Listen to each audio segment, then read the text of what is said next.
The last thing I remember was the blue flash from the wall socket, the smell of burnt plastic, and a force that felt like a linebacker's tackle slamming me into the floor. My name is Leo Young. I'm a software engineer, the kind of quiet, reliable guy who's married for 3 years and treats his wife, Chloe, like a queen. So when the outlet in our bedroom went on the fritz 2 weeks ago, and she said calling an electrician was a waste of money, I didn't argue. Honey, you're a tech guy, she'd said. This should be a piece of cake for you. I believed her.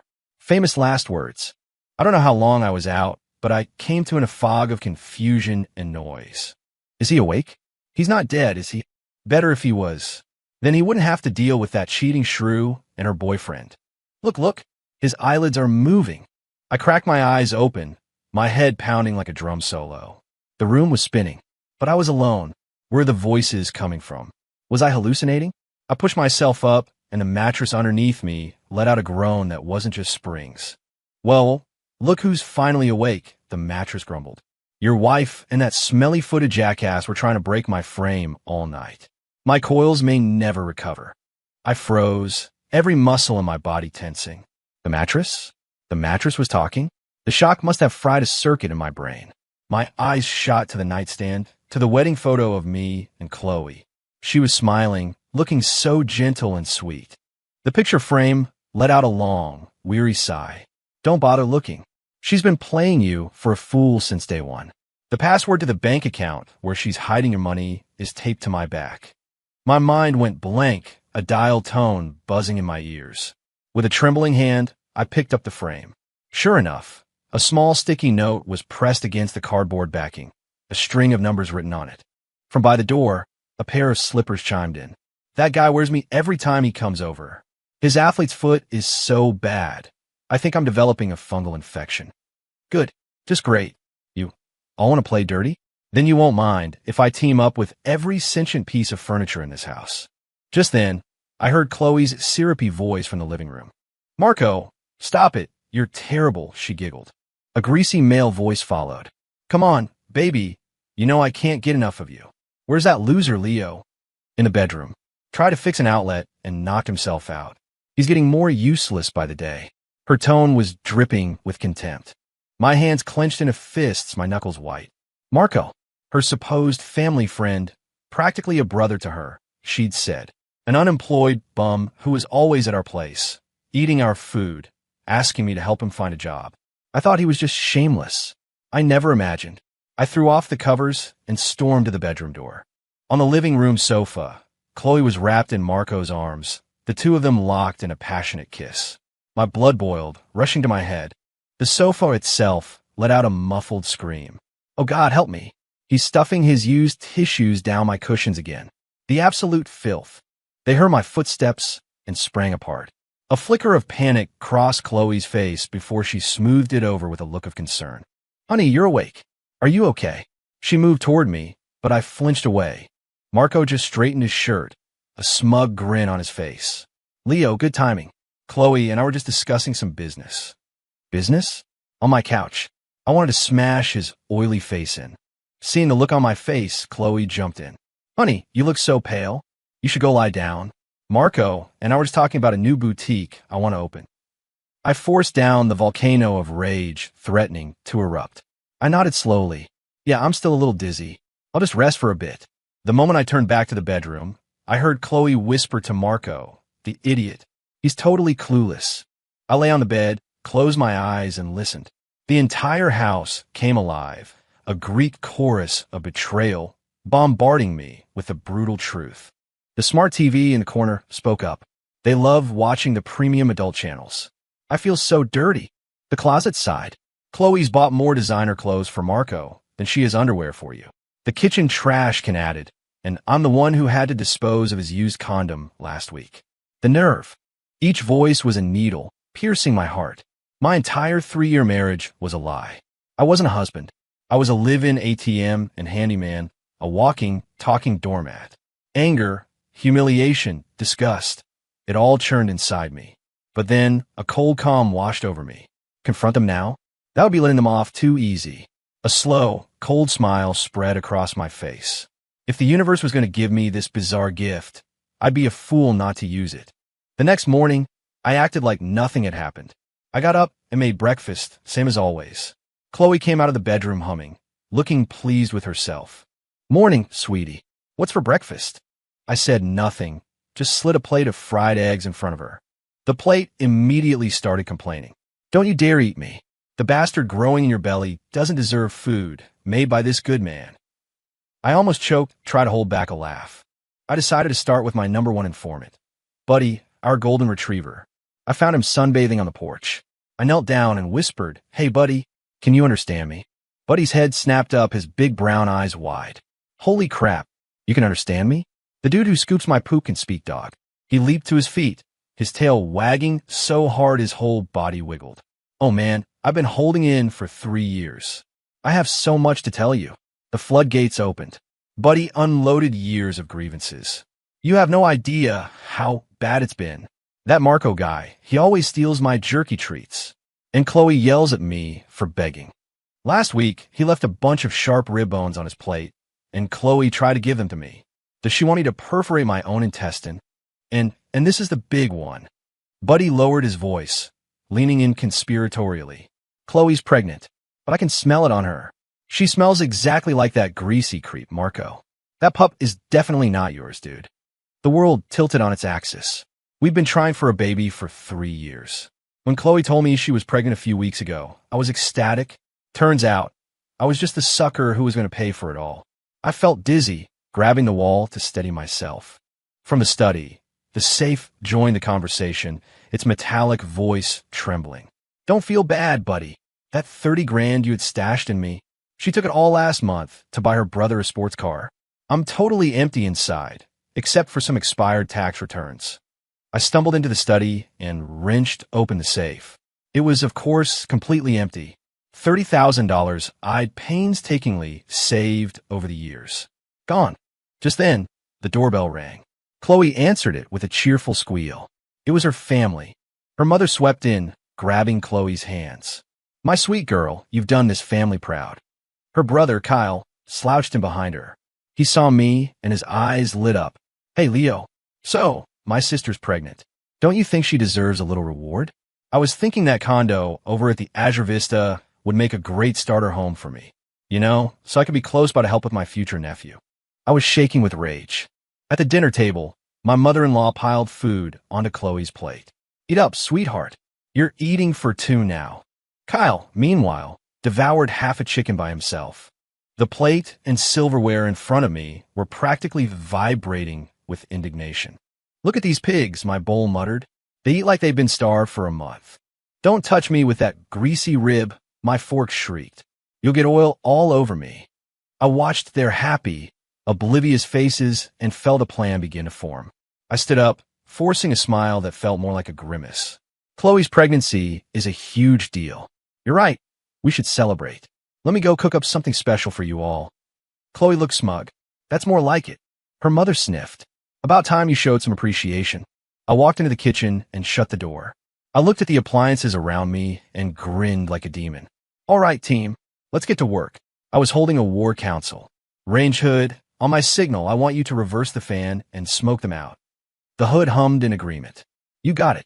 I'll smoke that old bat like a Christmas ham." "Kitchen faucet, you're on precision strike duty." Same target. The faucet trembled with excitement. "Leave it to me. I'll give her a baptism she won't forget." My mother-in-law grew impatient and pushed open the kitchen door. "What's taking so long? A grown man who can't even cook a simple meal." She leaned over the sink to peer into the pot on the stove. With a thought, I gave the command. "Now!"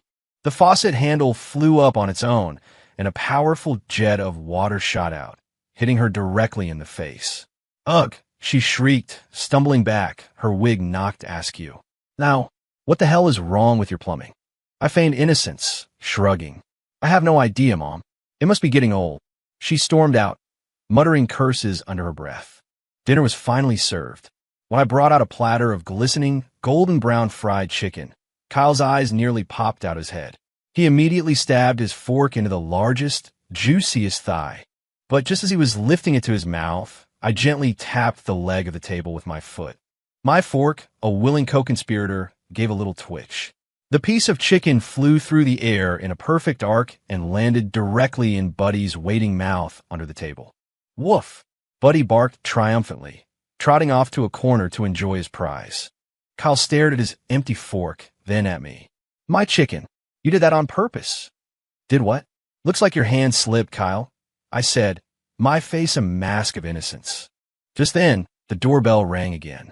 It was Marco, holding a bag of groceries and smiling his greasy smile. Hey everyone, heard the good news and had to come congratulate the new mom-to-be. He slipped on my slippers and plopped down in his favorite spot on the couch. A cold glint in my eye. I sent a mental command to the robot vacuum charging in the corner. Rambo, target acquired. Attack the ankles. Rambo, who had always been a cantankerous little machine, hated Marco with a passion. It shot out of its docking station like a guided missile, homing in on Marco's feet with terrifying speed. Yeah, Marco screamed, leaping up from the couch. The bowl of hot soup in his lap went flying, drenching his crotch. It burns, he howled, hopping around like a man possessed. The room erupted into chaos. Chloe rushed to his side, while her mother pointed a trembling finger at me. Leo, all this cheap junk you buy, are you trying to kill us? I stood up slowly and shrugged. Maybe it just doesn't like certain people. It's the latest in artificial intelligence. It has a mind of its own. Watching them scramble, I felt a deep, satisfying thrill. And this was only the beginning. That night, I told them I had an urgent deadline at work and had to pull an all-nighter. In reality, I checked into a nearby hotel, opened my laptop, and logged into my home smart network. The real show was about to begin. Around 11, I figured everyone was asleep. And as expected, Marco had stayed over. My laptop screen was a mosaic of security camera feeds. My little spies were all in place. Sure enough, the living room camera showed Marco sneaking out of the guest room and heading for the master bathroom. Ugh, so gross, the camera complained into my headphones. When is this guy gonna leave? It was time for Act 1, Bathroom of Horrors. The moment Marco sat down on the toilet, I clicked a button on my screen. Activate. Power wash. Temperature. Ice cold.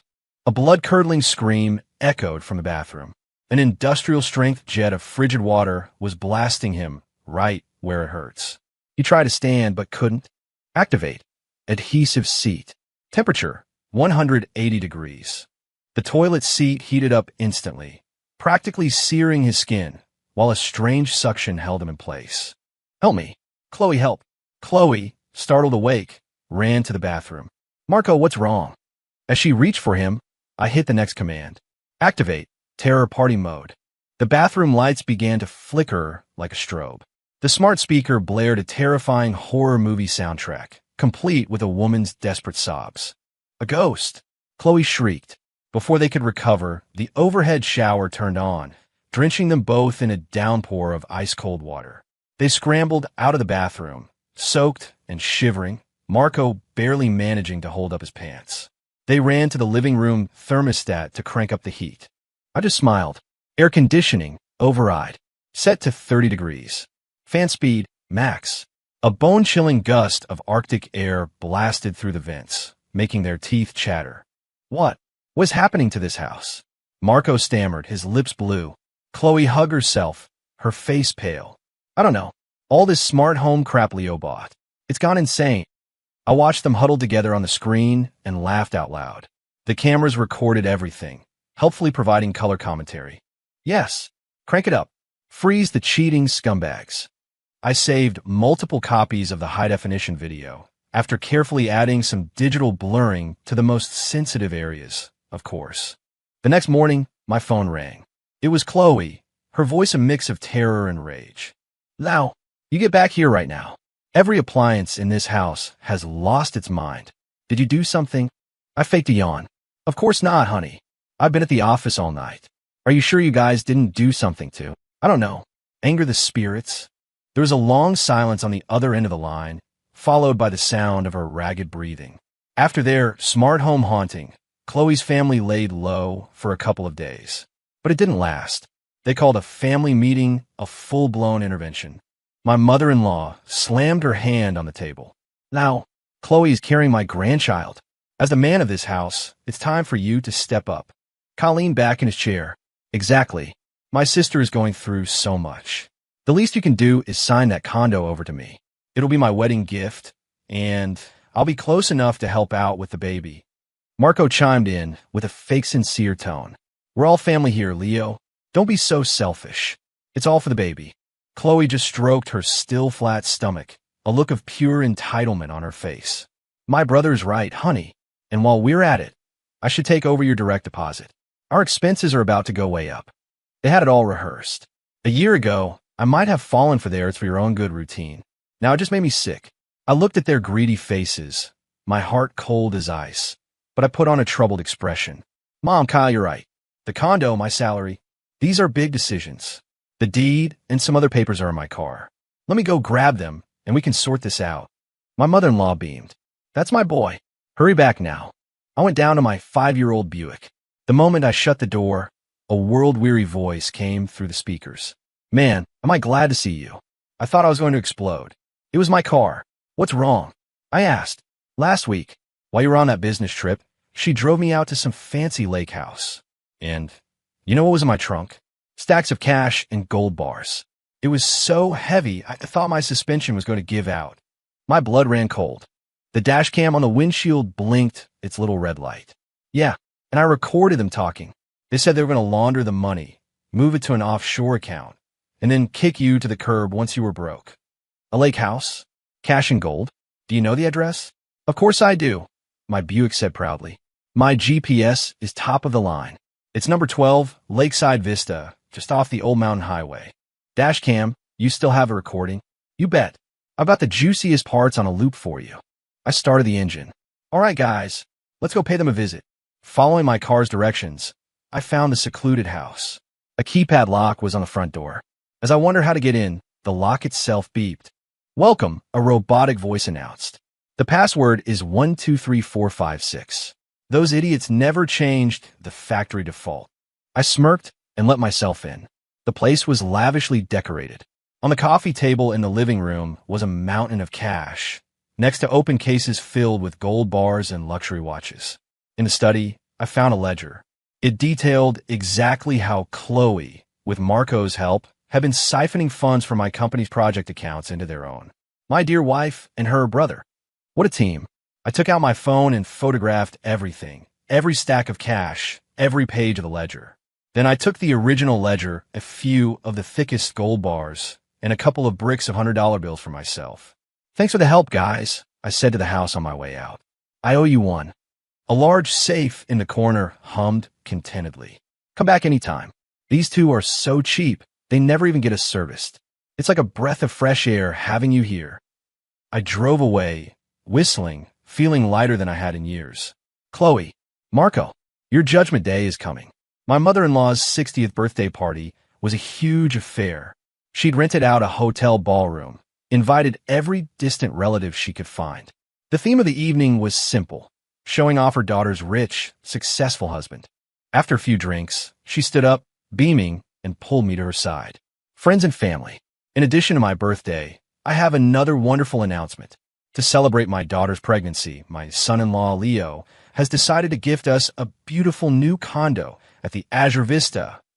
The room erupted in applause and envious gasps. Chloe snuggled against me, her smile triumphant. Marco sat at the main table, playing the role of the devoted brother, constantly putting food on her plate. I heard the whispers from the other tables. Who's that guy? He's a little too friendly with Chloe. Oh, that's her brother. They've been close since they were kids. Still, you'd think he'd show a little respect.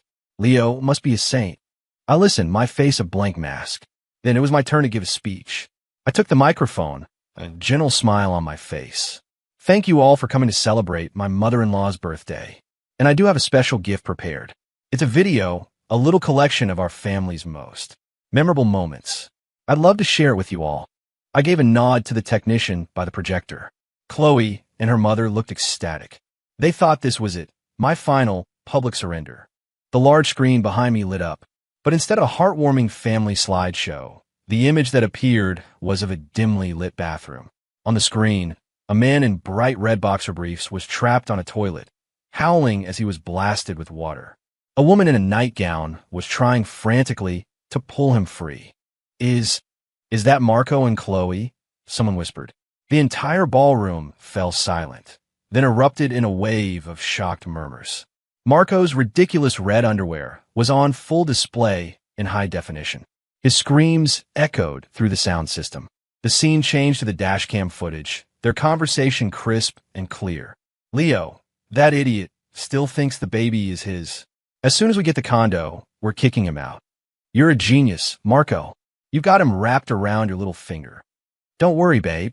Once we've drained his accounts, we'll be on a beach in the Caribbean. He won't know what hit him. The smile on my mother-in-law's face froze and shattered. Her wine glass slipped from her hand and smashed on the floor. Chloe let out a horrified shriek and lunged for the projector, trying to unplug it. Turn it off. Turn it off now. But the sound system seemed to have a mind of its own. It cranked the volume to the maximum and began to loop a single damning phrase. Leo, that idiot. Idiot. Idiot. The words echoed through the hall, a monument to their greed and my humiliation. I stood on the stage, watching the chaos unfold, and held up my hands in a gesture of helplessness. Oh dear. It seems the projector is acting up. It must be fate. All eyes turned to me. Shock, pity, disgust, a little bit of dark amusement. All I could do was smile. The party ended in disaster. Chloe's family was utterly disgraced. The second we got home, her mother and Kyle lunged at me. You bastard, Leo. I'll kill you. Before they could reach me, Rambo the robot vacuum shot across the floor and slammed directly into Kyle's shin. He screamed and collapsed, clutching his leg. My mother-in-law tried to run for the door to get help, but the smart lock wouldn't budge. Unauthorized access, a cold, mechanical voice announced. System lockdown engaged. I calmly pulled a document from my briefcase and tossed it on the coffee table. Divorce papers. Sign them. Chloe, her hair a mess, her eyes red and wild, stared at me. Divorce? In your dreams, Leo. The house, the car, it's all marital property. You try to divorce me, and I'll sue you for abuse, for defamation. Abuse. I laughed. You mean Rambo defending his owner? Or the door refusing to open for a stranger? I sat down on the couch and pulled out a stack of photos, the ones from the lake house, showing them with the cash and gold. Then came the ledger detailing their embezzlement. And finally, a single piece of paper. What's that? Chloe asked, her voice trembling. Oh, just a paternity test, I said casually. Had it done a little while ago, just in case. Turns out there's a 99.99% probability that Marco is the biological father of your child. As I'd predicted, she completely fell apart. No, that's impossible. It's fake. Marco, panicking, pointed at me. You're lying. That's a forgery. We'll find out for sure when the baby's born, won't we? I leaned back, though I doubt you'll be around for that. I took out my phone and dialed. Hello, Detective Miller. I'd like to report a case of corporate embezzlement and fraud. The amount is substantial. The primary suspect's name is Marco. The color drained from Marco's face. But I wasn't done. I looked at Chloe and smiled. Oh, and by the way, honey, to help you get that little boutique of yours started, I took out a few small business loans in your name. Just some seed money, you know. I think the first payments are due this week. You're lying, she shrieked, fumbling for her phone to check her bank account. When she saw the long string of negative numbers, her eyes rolled back in her head, and she fainted. Her mother and Kyle just stared dumbfounded. The ensuing silence was broken by a storm of accusations. You useless girl, Kyle screamed at his unconscious sister. You couldn't even keep one simple man under control. Now you've ruined us all. His mother sat on the floor and began to wail, pounding her fists on his back. The dog-eat-dog spectacle had officially begun. Without another glance, I went upstairs, packed a small bag, and grabbed my laptop. Come on, buddy. Come on, Rambo. We're moving. Buddy trotted happily at my heels. Rambo buzzed over and nudged my leg. I opened the now-compliant front door and walked out, leaving the screaming and crying behind me. It was the soundtrack to my new life. I moved with Buddy and my most loyal appliances into a spacious downtown loft I'd bought with my premarital savings, something Chloe never knew about. Her family's life, meanwhile, fell apart. Marco's assets were frozen, and he was arrested. Chloe was buried under a mountain of debt, and the bank foreclosed on the house.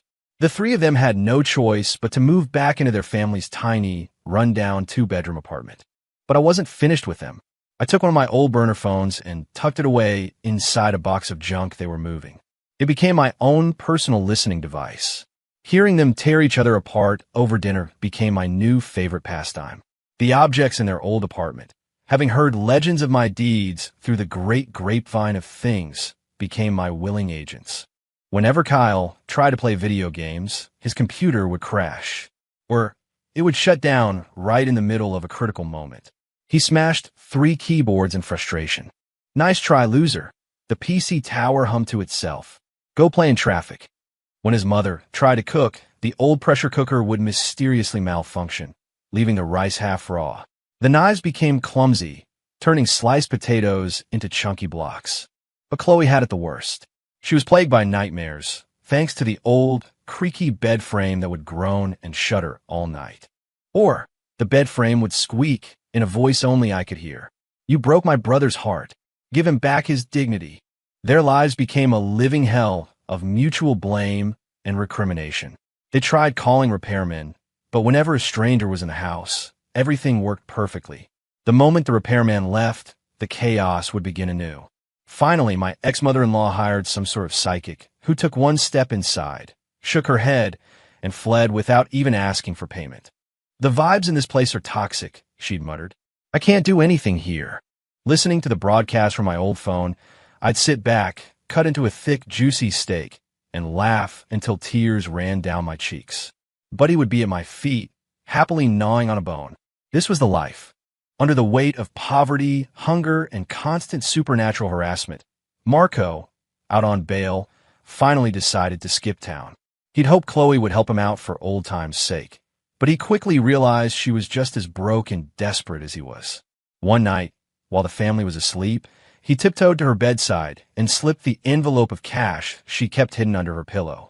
Wake up, you idiot, the pillow screamed in Chloe's ear. He's stealing your last dime. But Chloe, thanks to the sleeping pills she'd started taking, was dead to the world. Marco vanished into the night with her last $200. When Chloe woke up and realized what had happened, she had a complete breakdown. As she sat on the floor sobbing, her mother slapped her hard across the face. Now you cry? Who was it that brought that wolf into our house in the first place? You hit me? You were the one pushing me to get that condo out of him. The two of them began fighting, pulling hair and scratching like wild animals. Kyle just stood by watching. Can you two shut up? I'm hungry. Is there any money for groceries? In that moment, something in Chloe finally snapped. She realized that without this stupid, simple man she'd so despised, she was nothing. She couldn't even hold on to a lowlife like Marco. She started to remember all the things I used to do for her, how I put her first, how I worked myself to the bone to give her everything she wanted. A desperate, insane idea took root in her mind. She would win me back. She looked at herself in the bathroom mirror, at her pale, haggard reflection. You've got to be kidding me, the mirror scoffed. You really think he'd take you back looking like that? Take a good, long look at yourself. Somehow, Chloe found my new address. She put on some old clothes, didn't wear any makeup to look more pitiful, and showed up outside my apartment building. She couldn't get past the security gate, so she started making a scene, wailing and crying for all the neighbors to see. Leo, please come out. I know I was wrong. Just talk to me. Honey, our baby can't grow up without a father. Please think of our child. She was putting on an Oscar-worthy performance. I watched the whole thing from my rooftop terrace on the security feed, nearly spitting out my coffee. I had no intention of going down. Instead, I patched my phone into the building's intercom system. Good afternoon, Ms. Chloe, how may I help you? The large video screen on the gate lit up, showing a high-definition close-up of Chloe's tear-streaked face. For good measure, the system's AI automatically applied a sad clown filter, complete with a red nose and cartoonish, streaming tears. The crowd of onlookers started to snicker. She ignored it and pleaded with the camera. Honey, I was wrong. Please forgive me. Let's get back together. Just then, one of the decorative stone lions by the gate spoke, its voice deep and electronically synthesized. I'd hidden a speaker inside it that morning. Warning, unauthorized paternity claim detected. Cross-referencing with local DNA databases. Fetus exhibits a 99.99% genetic match with fugitive fraud suspect. Marco, please stand by. The crowd roared with laughter. Chloe's face turned a shade of crimson I'd never seen before. Enraged, she grabbed a loose brick from the landscaping and charged at the gate. But before she could get close, the automated sprinkler system kicked on, drenching her in powerful jets of water and mud. Then my front door opened. Buddy trotted out majestically, circled Chloe once, lifted his leg to mark his territory near her feet, and then trotted back inside with an air of profound disdain. I sat on my terrace, took a sip of coffee, and spoke to the robot vacuum by my side. Rambo, call building security. There's a crazy person causing a disturbance out front. And add an extra steak to Buddy's dinner tonight. Affirmative, Master Rambo bust. She wanted me back? Sorry. The only thing she was getting from me was a restraining order. After that final, public humiliation, Chloe and her family became a local legend, and not in a good way. They were broke in debt and completely out of options. That's when Kyle came up with his most brilliant idea yet. "I've figured it out," he announced. "The one thing Leo cares about more than anything is that stupid dog, Buddy. If we kidnap the dog, we can demand a ransom. He'll have to pay." In their desperation, Chloe and her mother agreed. The three of them started staking out my building, waiting for a chance to snatch Buddy during his daily walk. What they didn't know was that their entire plan had been relayed to Buddy by a network of streetlights, trash cans, and sewer grates. That afternoon, Buddy trotted out of the building as usual, a frisbee in his mouth. The three of them leaped out from behind some bushes, armed with a net and a rope. "Get him!" Buddy gave them a look of utter contempt, then turned and ran, leading them on a merry chase down a deserted alleyway. They cornered him at a dead end. "Nowhere to run now, you stupid mutt," Kyle sneered. Buddy dropped his frisbee and let out a single, sharp bark. "All right, boys, company's here." Suddenly, from over the walls and out from behind dumpsters, dozens of stray dogs emerged. They were big, small, scruffy, and mean-looking, and they were all growling, their teeth bared. These were the local strays I'd been feeding and looking after ever since I moved in. They saw me and Buddy as their benefactors, their leaders. Chloe and her family were surrounded. They screamed as the dogs closed in, not biting, but snapping and tearing at their clothes, knocking them to the ground. Right on cue, I drove up to the mouth of the alley. I rolled down my window and held up my phone. "Hello, police. I'd like to report an attempted kidnapping and extortion." "Yes, I have a recording." I hit play, and their own voices filled the air. "Kidnap the dog. We could demand a ransom. He'll have to pay." The recording had been captured by a smart collar I'd given to a stray cat that hung around the alley. The police arrived to find the three of them, clothes in tatters, cowering on the ground, surrounded by a silent, menacing pack of dogs. With the physical evidence and the recording, they were arrested on the spot. Buddy, his work done, picked up his frisbee and trotted back to me for a well-deserved head scratch. Chloe and her family, facing charges of attempted extortion on top of their existing financial crimes, were all sentenced to prison. Marco was eventually caught when the stolen car he was driving mysteriously stalled out in the middle of a police checkpoint. "Did a good job, didn't I, boss?" The car later told a junkyard tow truck who passed the message on to me. The guy smelled awful anyway. With him finally out of my life for good, I found my new purpose. I opened a special kind of repair shop. The sign on the door read, "Everything talks." I fixed things no one else could, not with schematics or diagnostics, but by simply asking the objects themselves what was wrong. A vintage grandfather clock told me one of its gears was worn. A rare collectible lighter complained its flint was jammed. An antique music box whimpered that it was homesick. I became known as the Fixer, a man with a magic touch. I no longer needed to deal with the messy complications of people. I preferred the company of old things, listening to the stories they had to tell. One day, I finished restoring a battered old music box that had survived a fire. As a thank you, it played me a melody it had composed itself, a tune no human had ever heard before. It was beautiful, full of a quiet strength and the joy of being whole again. I realized then that for all the lies and betrayal in the world, there was also this, an abundance of simple, loyal, and honest friends. That evening, I went home and sank into my new, comfortable sofa.